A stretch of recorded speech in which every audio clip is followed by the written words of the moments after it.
Ֆրանսիացի կոմպոզիտոր Էդուարդ Լալոյի թավջութակի համար գրված կոնցերտը ֆրանսահայ երաժիշտ Աստղիկ Սիրանոսյանի կատարմամբ։ Թավջութակահարը շատ վաղուց էր ցանկանում կատարել այս կոնցերտը, սակայն տարբեր պատճառներով անընդհատ հետաձգում էր։ Հայաստանի ազգային ֆիլհարմոնիկ նվագախմբի գեղարվեստական ղեկավար եւ գլխավոր դիրիժոր Էդուարդ Թոփչյանի հետ զրույցը կոտ է պնդեց Աստղիկին եւ համերգը կայացավ։ Շատ չեն նվագում այս գործը, դժբախտաբար, ու շատ ուրախ էի, որ մայստրոին իրեն ուղարկեցի այս միտքը եւ ինքը համաձայնեց, որ Էդուարդ Լալո չելո կոնցերտը նվագենք միասին։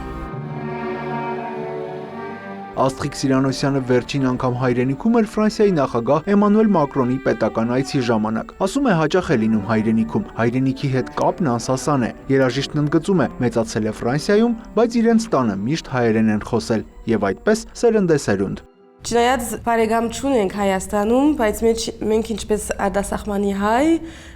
շատ ծանոթներ ունենք ու մենք անշուշտ մեզի շատ լավ ենք զգում Հայաստան, մամաս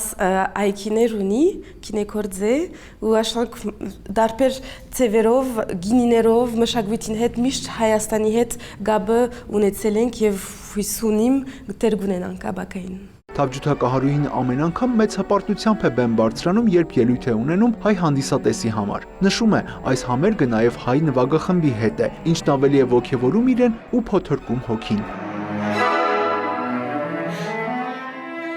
Երբ որ գալիս եմ Հայաստան, ոնց որ գալիս եմ այնտեղը, որ ես ներշնչվում եմ ժողովրդին հետ եւ ալ շատ հբարդ եմ եւ շատ ուրախ եմ փոխանցել այս երաժշտությունը, որ փոխանցում եմ ամբողջ աշխարհը, գալիս եմ Հայաստան եւ նվագում եմ, գդարում եմ ֆիլհարմոնիայում։ Չեմ գիտեմ, քարնված զգացում է, բայց նույն ժամանակից շատ մեծ ուրախություն եւ ալ շատ մեծ հբարդություն, որ կարողանում եմ ստեղ գալ նվագել ինչպես երաժիշտ եւ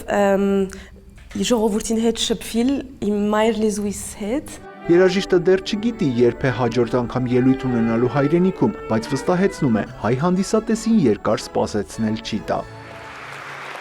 Յուրա Վահանյան, Ռաֆիկ Սողոմոնյան, լուրեր։